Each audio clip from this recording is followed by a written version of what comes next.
I am training to run a sub 48 second 400, and this is my 24th week of training. I just programmed a new lifting phase for my team, and I think you guys will find it really interesting. It starts with a cluster set where we do quarter rear foot elevated split squats as fast and explosively as possible. The key with exercises like this is to try to make the turnaround, or the point where you hit the bottom of the lift, as quick as it can be, because that eccentric or on the way down force absorption is what translates the most to athleticism. Then we went into AFSM lunge jumps, where you pull up your legs, activating the hip flexor and the hamstrings. Activating those muscles shuts off your quads and glutes due to something called autogenic inhibition, where using the muscle opposite of another muscle turns off that opposite muscle. Finally, we would normally do assisted jumps, but I didn't have a way to do that, so I used in-air hurdle hops instead, focusing on reactivity or bouncing off the ground fast. Then I went on to some lateral extensive plyometrics, which means side-to-side gentle hops. Extensive plyos are a huge key for developing reactivity and have been a game changer for me so far. Those are followed with tibialis raises and then some rotational medball throws, working on upper body force production. These are also good because we haven't done much rotational work this year, other than the anti-rotational work involved in all the sprinting we have done.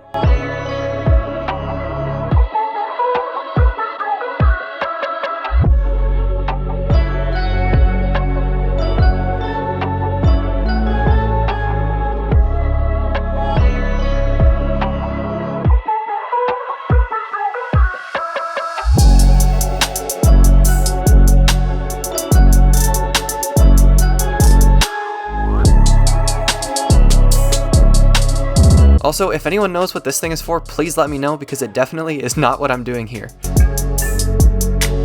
After that, we added in hamstring tantrums. These are honestly so fun, and I believe have multiple benefits, including strengthening the hamstrings and improving their ability to handle eccentric loading, while also improving their ability to quickly fire and relax repeatedly, which is exactly what sprinting is. Fast contraction and relaxation of your muscles. Finally, I programmed in some oscillating isometric lunges and some drop jumps. Fair warning, I am not very good at the lunges yet, and they don't look super pretty. The purpose of oscillating isometrics is they teach your muscles to contract and then relax quickly as you quickly oscillate or go back and forth between the bottom and top position of your exercise. Drop jumps are a higher intensity form of plyometric, which again help develop reactivity, and I'm so excited that I can actually do them. My feet and knees have never been developed enough that I can handle the high intensity plyos until recently, and these felt amazing. A couple days after that, we were back in the gym because it is freezing outside here. We did a warm-up and followed that with hurdle mobility drills intended to, of course, improve our hip mobility, but also strengthen the muscles around the hip.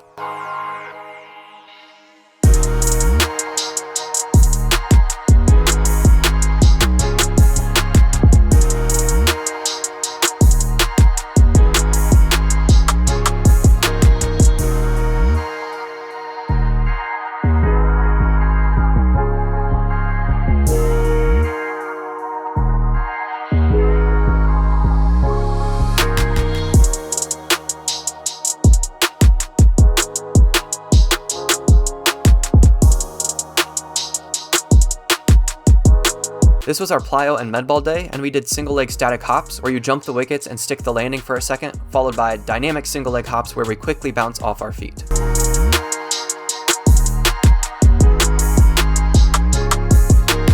Then we went into hurdle hops, starting again with static and going to dynamic. These are the highest hurdles I've done this with yet, and it felt pretty easy.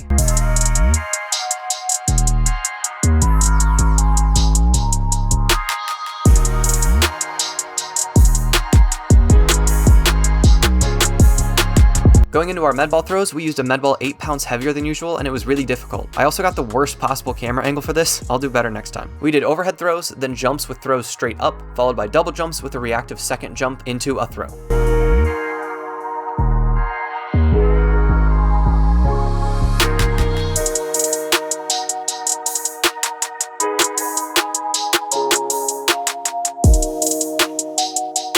The next day, we had 200 meter repeats on our indoor treadmills. These things are pretty rough to use because they are like running on a 5 to 10% incline, but it is much better than our alternative, which is running in sub 30-degree weather or not running at all. I gotta be honest with you guys, disaster struck the day before this. My right hip flexor, which was bothering me for the first few months of my training here on YouTube, suddenly flared up out of nowhere while I was playing basketball with my friends. It was probably because of some change of direction that I wasn't used to, but whatever the case may be, it hit me really hard. I only got 2 reps in for this 200 meter workout, and while they were decently fast, around 25.5 to 26.5 pace, the pain got too bad and I had to stop. I have to take responsibility for this happening and say that I think I missed doing my rehab exercises for my hip the last few weeks, which is my best guess for why this happened, but it is so frustrating.